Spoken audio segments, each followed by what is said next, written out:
네, 안녕하세요. 10강 1교시 시작하도록 하겠습니다. 저희가 이제 그동안, 음, 쭉 청소년 심리 및 상담, 음, 과정을 쭉 보고 있는데요. 우리가 청소년의 심리를 처음에 봤죠. 이해와 발달이라고 해서 청소년이란 어떤 존재인지, 독립적 존재이다는 것이 핵심이었어요. 그리고 상당히 이제 과도기적인 측면도 있고, 그 청소년의 상담의 기본 원리도 우리가 봤습니다. 우리가 상담이라는 것은 이제 어떤 상담의 원리가 있는데요. 상당히 이제 개별적으로 봐야 된다는 점. 그리고 이제 또, 상당히 이제 비밀도 유지시켜 줘야 된다는 점. 그리고 의도적으로 어떤 그 수용도 해야 되고, 약간 그러한 어떤 원칙들이 있습니다.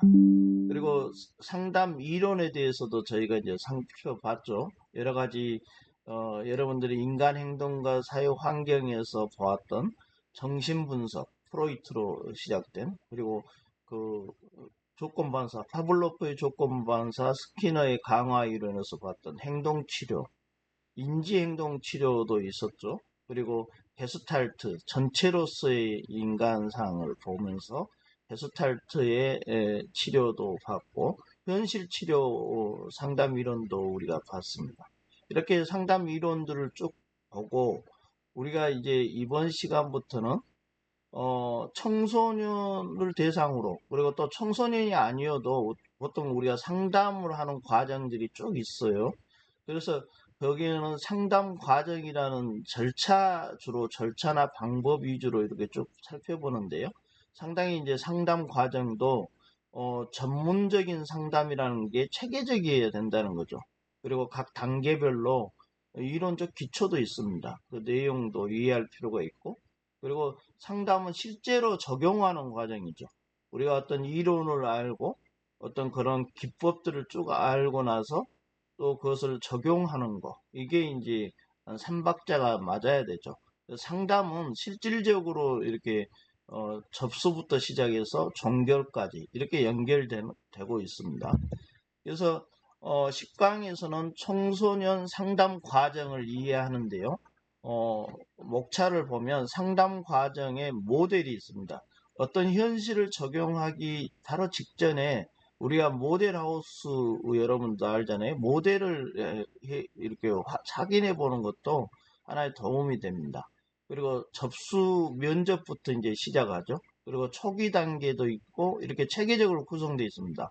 문제 해결 단계가 있고 종결 단계 이렇게 있죠. 그래서 그 부분을 한번 차례대로 살펴보도록 하죠.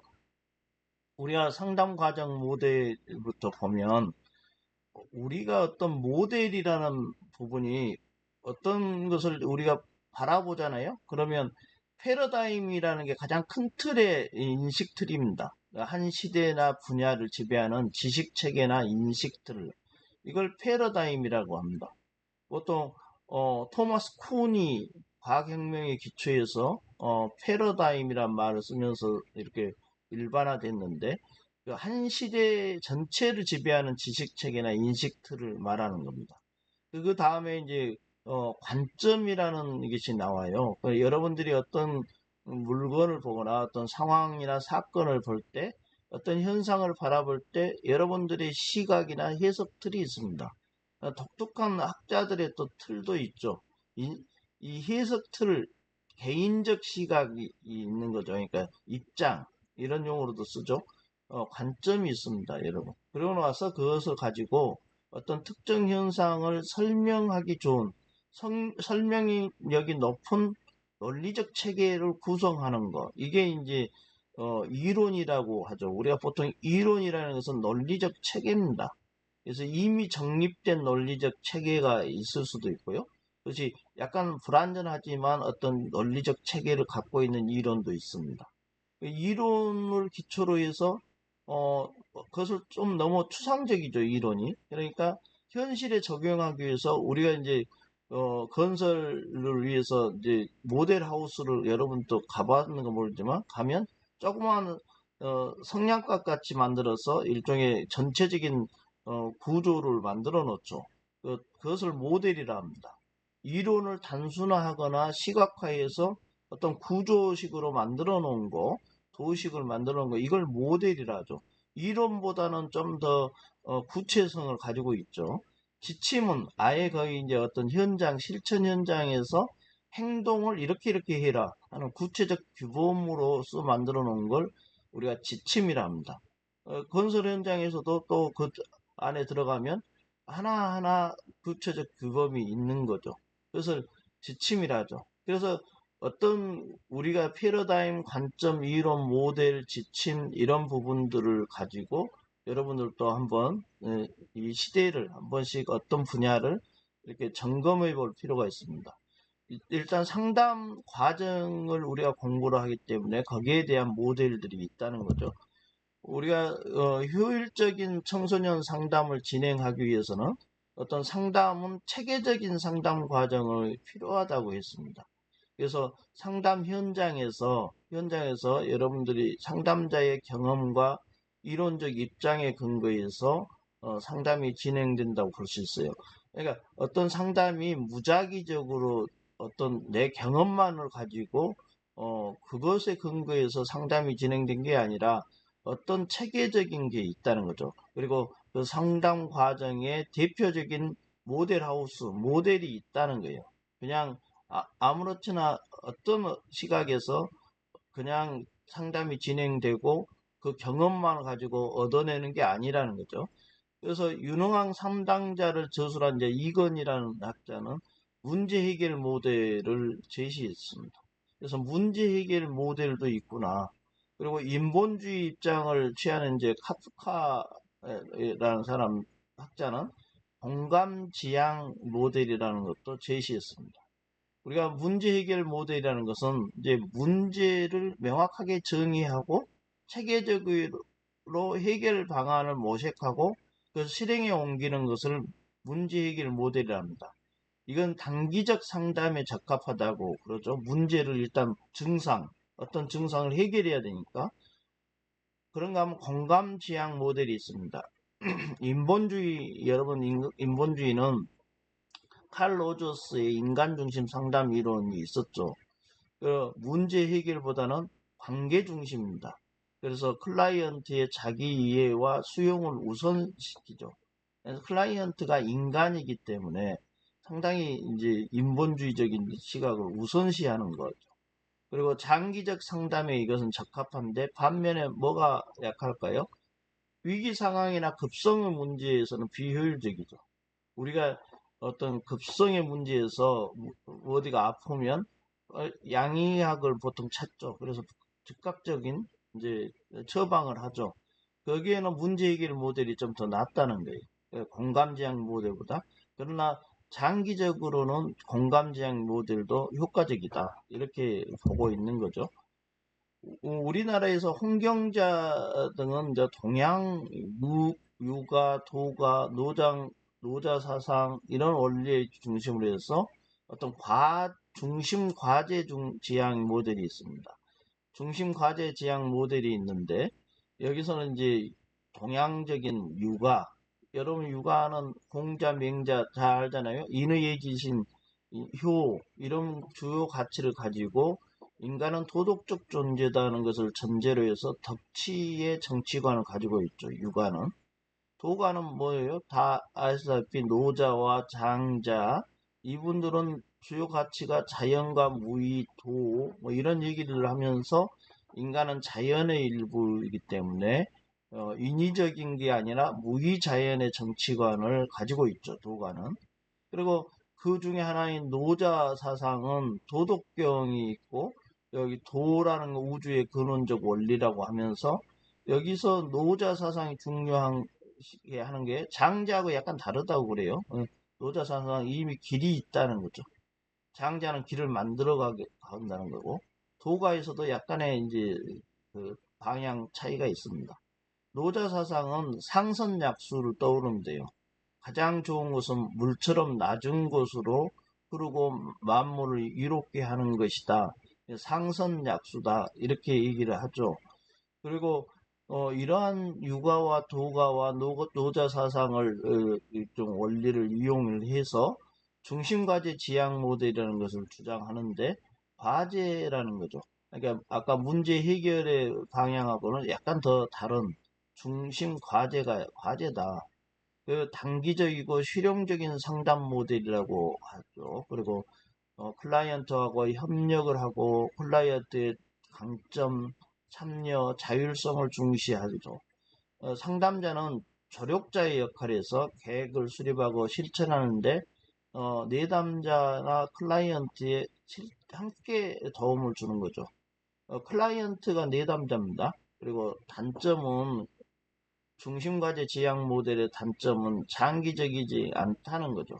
그리고 복잡 다층적인 문제 해결에는 약간 문제가 있다. 그러니까 미흡하다. 이렇게 볼 수 있습니다. 우리가 모든 상담 이론이 창시자의 독특성이 반영되어 있고 상담 과정의 모델 또한 각자의 독특한 관점이 반영되어 있죠. 그래서 그런 점을 생각을 해서 상담자는 어떤 모델을 내가 쓸 것이냐 이 부분을 고민하고 또 더 발전시켜 나가야 되겠죠. 자, 상담 과정에서 제일 첫 번째가 일단 접수를 해야 되겠죠. 그리고 접수하려면 직접 면대면으로 봐야 됩니다. 전화 상담도 있지만 접수도 있지만 대부분 이제 직접 찾아오면 접수 면접 단계가 있습니다. 가장 첫 번째겠죠. 우리가 어디 병원에 가도 접수대부터 있잖아요. 그거 똑같이 생각하시면 됩니다. 상담 신청을 접수하는 거죠. 접수 면접 단계는. 상담을 안내해 주는 게 이제 처음부터 시작이겠죠. 내담자가 어떤 상담실 문을 열고 문의를 할 거 아니에요? 그러면 이제 자세하게 설명하고 안내하는 활동부터 해야 됩니다. 안내해야 할 주요 사항은 상담자는 누구가 될 것이고 상담 기관은 어디고 상담 서비스의 내용은 대충 어떻고 상담료는 얼마고 상담 기관의 위치는 어떻다 이런 것들을 안내해 주겠죠. 내담자들은 이제 문제와 관련된 갈등을 이제 해결하기 위해서 도움을 받고 싶어 하죠. 그리고 자신의 취약된 부분을 잘 드러내려고 하지 않아요. 또 의존적 상태에 빠지는 것에 대해서 항상 불안을 좀 가지고 있죠. 항상 내담자의 심리 상태는 불안한 상태다. 그래서 상담을 받는 것이 자신에게 안전하거나 유익한지를 정보를 탐색하려고 합니다. 내담자들은 불안해하죠. 자기의 이렇게 내밀한 부분을 얘기하는 것도 자신을 잘 드러내지 않으려고 합니다. 그래서 익명성을 유지하기를 좋아해요. 처음에는 방문 상담을 하기 전에 전화를 하죠. 그랬을 때 잘 안내를 해야 된다는 거죠. 안내를 해야 된다. 그래서 상담 접수자는 상담 신청과 관련된 업무만 해야 됩니다. 상담 접수자가 상담자는 아니죠. 그래서 접수 업무만을 전담을 해야죠. 접수자가 상담의 치료에 관한 조치를 하는 것은 금지해야 됩니다. 접수자는 접수의 역할만 하면 됩니다. 그리고 이제 자신의 역할을 내담자에게 분명하게 알려줘야 되겠죠.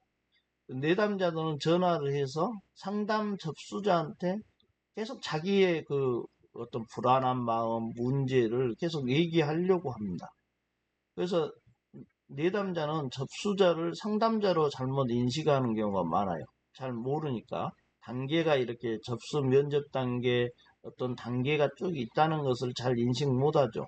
그래서 내담자 클라이언트는 그것들을 이제 접수자한테 계속 얘기를 하죠. 길게. 자신의 문제를 장황하게 늘어놓는 가능성이 있습니다. 그러나 이제 상담 접수자가 잘 대처해야 되겠죠. 상담 신청을 접수함에 있어서 여러분 내담자를 이제 맞이하는 거죠. 일종의 내담자는 여러 가지 불안한 마음을 가지고 이제 접수를 하려고 상담을 신청하려고 하겠죠. 그래서 사람을 만날 때 누구나 첫인상이 중요한데 이제 접수자의 태도가 중요하다 말이죠.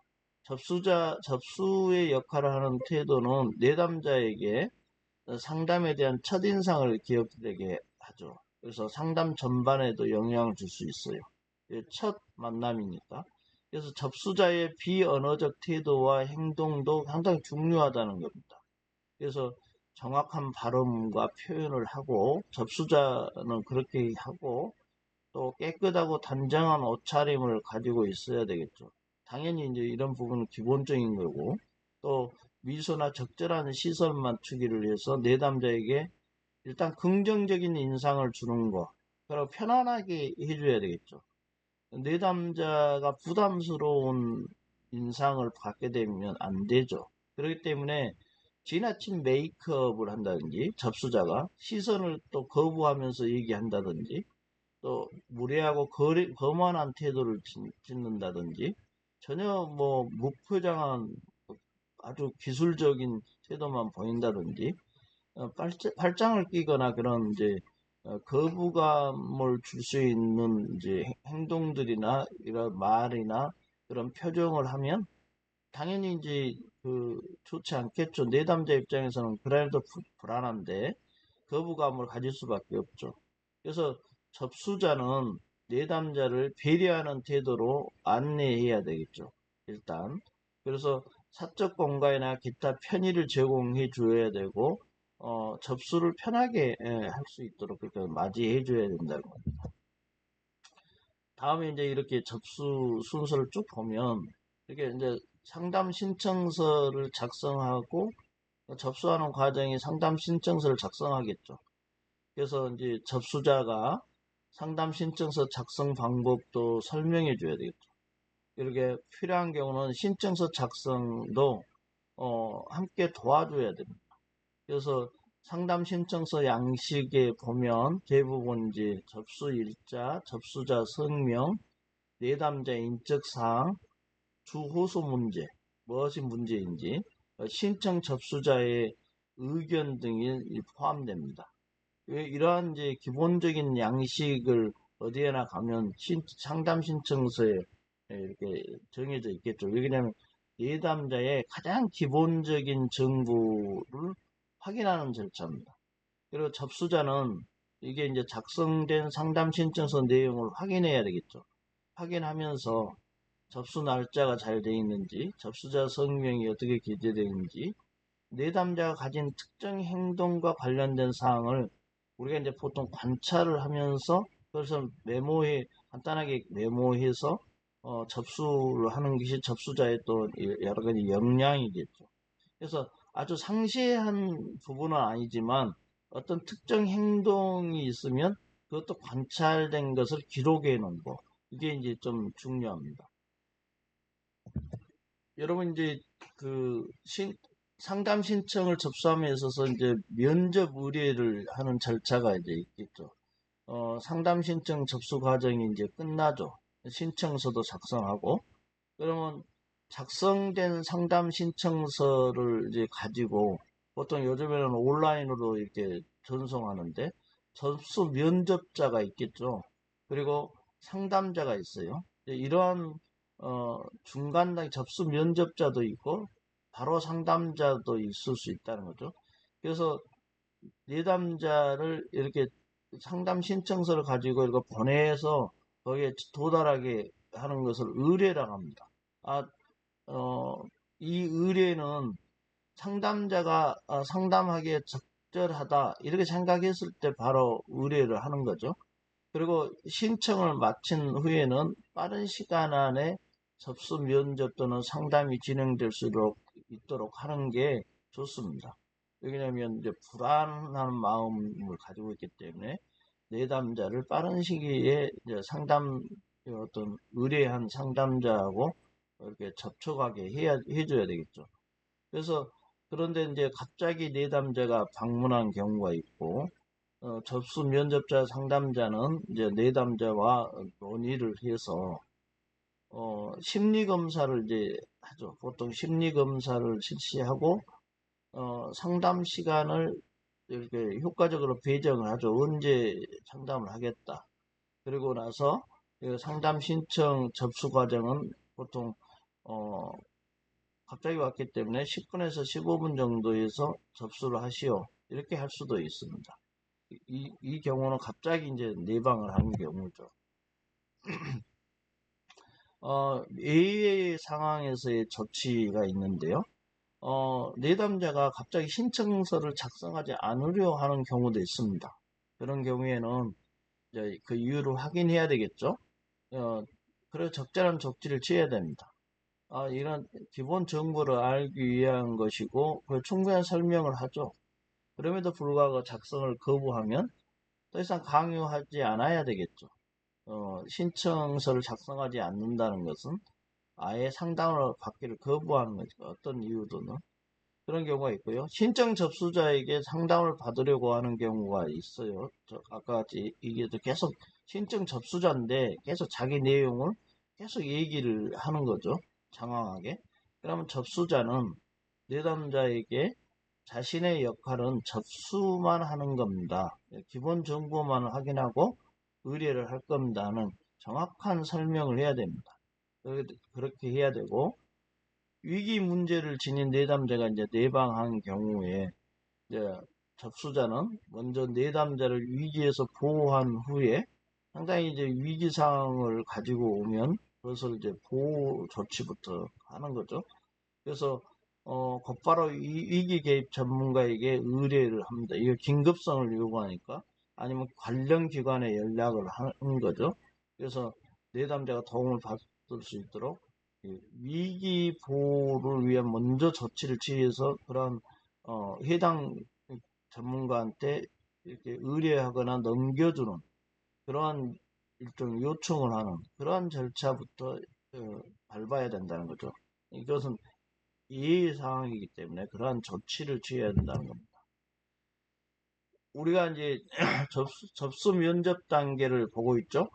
이것은 이제 여러분들도 그림으로 생각하거나 여러분도 여러 이제 병원도 가고 그렇기 때문에 이렇게 쭉 진행하는 부분을 이렇게 계속 분설해서 지금 설명하고 있습니다. 청소년 내담자에 대한 기본 정보를 확인하겠죠. 이제 우리가 성별, 생년월일, 주소, 연락처, 상담 경험, 과거에 상담을 했느냐, 상담 신청 경로, 어떻게 찾아왔느냐, 이런 부분들에 대해서 기본 정보를 확인하는 것이 이제 중요하죠. 접수 단계에서, 그리고 그 접수 면접 단계에서 이런 정보 수집이 중요합니다.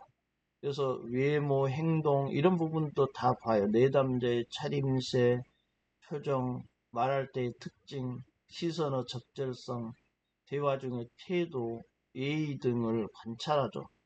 우리가 이제 이것은 상담자도 그러자면 접수자도 어느 정도 기본적인 태도를 보고 그것을 메모해 주는 것도 중요하죠.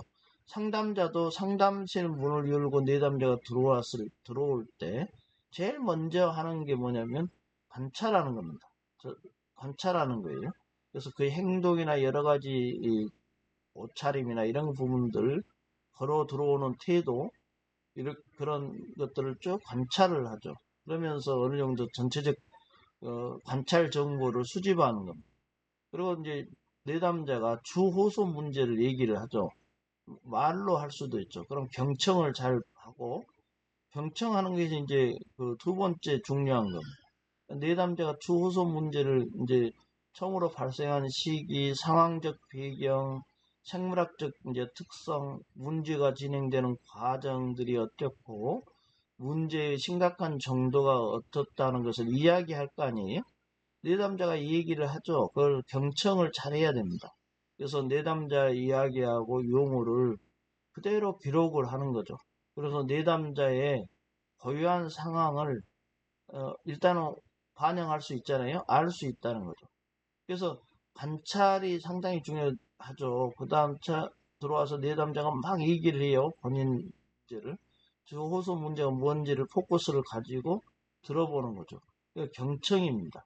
그래서 그대로 기록하는 거죠. 그렇게 기록해서 정보를 계속 이렇게 쌓아 나가는 거죠. 그리고 현재 및 최근의 주요한 기능 상태를 확인하는 겁니다. 그래서 내담자의 환경적, 심리적, 생화학적 기능 등을 비롯해서 현재 최근의 주요 기능 상태를 이제 점검해 보는 거죠. 상담자 입장에서는 내담자가 계속 이 얘기를 하고 관찰하고 이야기하고 하는 것을 경청하면서 또 이제 질문하기도 합니다. 그래서 질문을 해서 계속 물어봐요. 그걸 점검하는 거죠. 더 구체적으로. 그리고 스트레스 원인, 내담자 스트레스 원인 되는 상황들을 이제 여러 가지 정보도 수집했으면 그것을 약간씩 분석을 해서 가장 스트레스 원인 뭔가 이것도 분석을 합니다. 그래서 관찰하고 경청하고 또 질문을 해서 정보들이 수집되면 그래서 수집된 정보를 약간 분석을 하겠죠. 이건 누가 하냐면 상담자가 한다는 거죠. 그리고 나서는 한번 생각을 해보는 거죠. 사회적 지원 체계가 뭘까? 내담자가 이제 어려운 일, 억울한 일, 이런 사건, 사고를 겪고, 그로 인한 문제나, 여기서 문제나 증상이 될 수 있잖아요. 어떤 증상을 이렇게 표출할 때, 이것을 이제 상의하고 도움을 줄 수 있는 다양한 사회적 지원 체계가 뭘까? 이것을 이제 파악을 해보는 것도 어디에다가 얘기를 해야 되지? 이러면서 정보 접수자의 접수자 입장에서는 면접하면서 그런 것들도 이제 생각을 해보는 거죠. 그래서 맞는 곳에 보내는 거 이게 의뢰라고 했잖아요. 그래서 그 전에는 이렇게 사회적 지원 체계를 확인해 봐야 되겠죠. 그래서 호소 문제와 관련된 또 개인사, 개인의 역사를 말하는 거죠. 개인이 어떠한 문제로 이러한 문제가 또 가족이 어떤 영향력을 주고 있느냐 이런 관계도 이렇게 개인과 가족 관계에 나타나는 행동과 태도 등도 더불어서 파악하는 거 이렇게 파악하는 게 좀 중요하다는 거죠. 그러면서 이제 내담자의 정보를 수집을 쭉 했잖아요. 그래서 그것도 분석도 하고 뭐 여러 가지 정보들을 쭉 많이 모집을 합니다. 그러고 나서 그것을 종합을 해야 되겠죠. 종합을 해서 심리적 특성을 이제나 그런 어떤 능력 이런 부분들도 파악하고 또 문제 및 증상이 무엇이다. 이것도 이제 알아야 되고 그러면 원인도 있고 결과도 있을 거고 그러면 이 내담자의 상담 방향과 방법은 어떻게 가야 될 것인가에 대해서도 이제 좀 결정을 해서 내담자에게 설명을 해줘야 되겠죠. 항상 설명 의무는 다 해야 됩니다. 그래서 상담에서 이제 내담자에 대한 정보를 수집하는 이유는 당연히 어떤 개념화를 위한 기초 자료를 얻기 위한 거겠죠. 그래서 접수 면접에서 개념화는 이제 간결하고 분명하고 정확하게 기술되도록 해야 되겠죠. 어떤 개념을 갖게 되는 거죠. 어떤 개념화의 내용은 이 내담자가 갖고 있는 문제 및 증상, 지금 우울 증상이라든지 어떤 대인관계 깊이라든지 어떤 증상에 대한 분류와 명칭을 정확하게 이제 개념화하는 거죠. 분류하는 거죠. 어떤 분류를 한다는 것은 여러 가지 기준이 있습니다. 그래서 그 기준에서 이 증상을 해결하기 위해서는 어떤 해결 방안을 가지고 있어야 되고 그것을 어떤 분류의 항목으로 넣느냐 이런 명칭을 갖고 또 원인과 관련 요인에 대해서도 설명을 해주면서 상담의 개입 방향하고 방법에 대해서도 설명을 해줘야 됩니다. 그래서 당신의 증상은 어디에 해당되는 것 같고 그래서 그 해당된 것은 어떤 원인이기 때문에 그 원인을 제거하기 위해서는 이러이러한 상담을 우리가 할 수 있겠다. 여기에 대해서 설명을 해줘야 되는 거죠. 그것을 명확하게 기술을 해서 개념화 한다는 거죠. 그 개념화 한다는 겁니다. 하나의 개념으로 만든다는 거죠. 그래서 이제 초기 단계로 진입하게 됩니다. 여러분 이제 어떤 초기 단계는 접수 면접이 끝나면 여러 가지 정보를 수집하는 것, 그리고 그 분류하고 이런 것들을 상당히 이제 그것을 이제 전문용어로 조사하고 그것을 분류하고 정한다 이런 의미로 그래서 이제 보통 사정이라고 합니다. 접수하고 정보를 수집하고 그것들을 이제 그 이후에는 상담 관계를 수립하죠. 서로 상담자와 내담자의 관계를 이렇게 상담 관계로 수립하는 겁니다. 그래서 상담자와 내담자가 좋은 관계를 형성하기 위해서는 고려해야 될 사항이 있다는 거죠. 그게 뭐냐면 이제 상담하러 온 내담자들은 불안도가 높다. 이것은 여러분들도 쉽게 이해가 되겠죠. 불안도가 높고 그래서 상담실로 온다는 점을 알아야 되겠죠. 고려해야 되겠죠. 그래서 상담자는 내담자 스스로가 문제 해결을 위한 기존의 노력을 했겠죠. 그러한 노력을 해요. 내담자가 노력을 하다가 안 되니까 상담을 신청했겠죠. 기존의 노력을 인정하고 이를 격려할 필요가 있다. 그러한 방법은 무의미한 거였다. 이렇게 얘기하지 말고 그 부분도 어느 정도 그럴 수 있다. 그러한 노력을 했군요. 그렇게 하면서 격려할 필요가 있다. 그리고 상담자는 내담자와 전문적인 동시에 개인적 관계를 유도해야 되죠.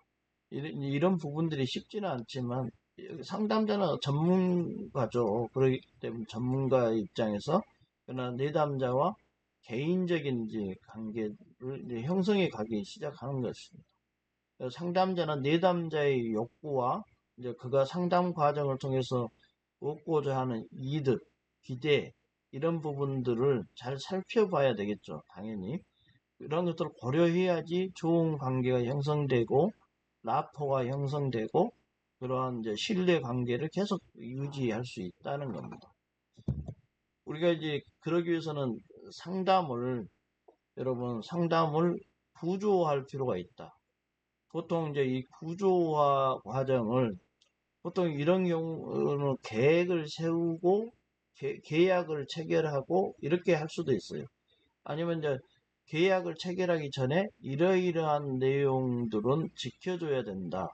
보통 이제 상담 계약을 체결을 하기 전에 구조화할 수도 있고요. 상담 계약과 함께 상담 계약 자체가 이제 구조화 되는 것도 있죠.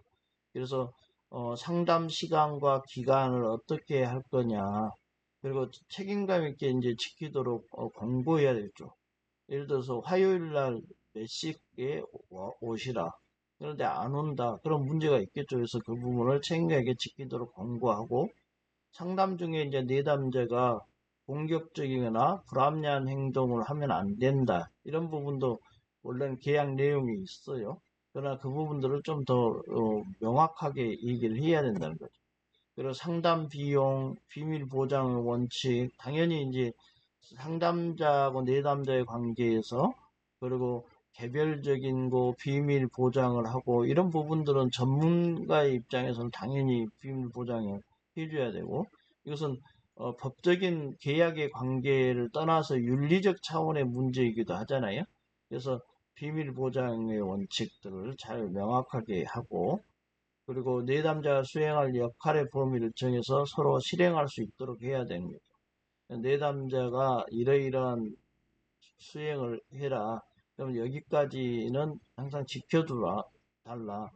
실행을 하도록 그렇게 하고 내담자의 변화를 위해서는 결국 내담자가 변화하는 게 이제 상담의 목적이잖아요. 그래서 이 변화를 위해서는 내담자 자신이 노력이 가장 중요하죠. 왜? 스스로 변해야 되니까. 우리가 상담자가 내담자를 물가에 데려올 수 있지만 물을 마시게 할 수는 없다. 이렇게 볼 수는 있죠. 그러나 이제 변화를 하려면 내담자가 여러 가지 정서나 감정이나 이런 자기 인지나 행동, 결국 궁극적으로 행동이 변해야 되겠죠. 이렇게 변화를 해야 되려면 가장 중요한 건 내담자 자신의 노력이 중요하다는 거죠. 당연하죠. 그래서 내담자 자신이 가장 중요한 역할을 실제로 수행해야 됩니다. 그래서 전에 있는 행동이 다음에 상담 이후에는 변화가 돼야 되겠죠. 그러려면 행동이 변화하려면 정서가 감정이 변할 수도 있지만 또 인지도 변할 수도 있고 명확한 인지 사고가 변할 수도 있고 행동 그 자체를 변화하면 감정과 인지도 따라 변할 수도 있고 여러 가지 맥락에서 변화가 될 수 있죠. 결국은 내담자 스스로 변한다는 게 중요하죠, 여기서. 그래서 내담자 스스로를 깊이 탐색하고 변화를 위한 노력을 할 필요성은 있다. 당신이 그래야 된다. 이것을 주지시켜야 됩니다. 이 부분이 이제 가장 내담자가 그리고 상담자가 목표 달성을 위해서 가지고 있어야 될 기본적인 이제 구조화죠. 그래서 그 주지시키는 것 이것도 상당히 중요하다는 거죠. 그래서 이번 시간에는 우리가 이제 어떤 상담의 과정을 살펴봤습니다. 이게 단계적으로 쭉 그리고 아주 구조적으로 이렇게 구조화해서 상담이 진행된다. 이 부분을 이제 인식하시면 될 것 같습니다. 예, 1교수 이것으로 마치도록 하겠습니다.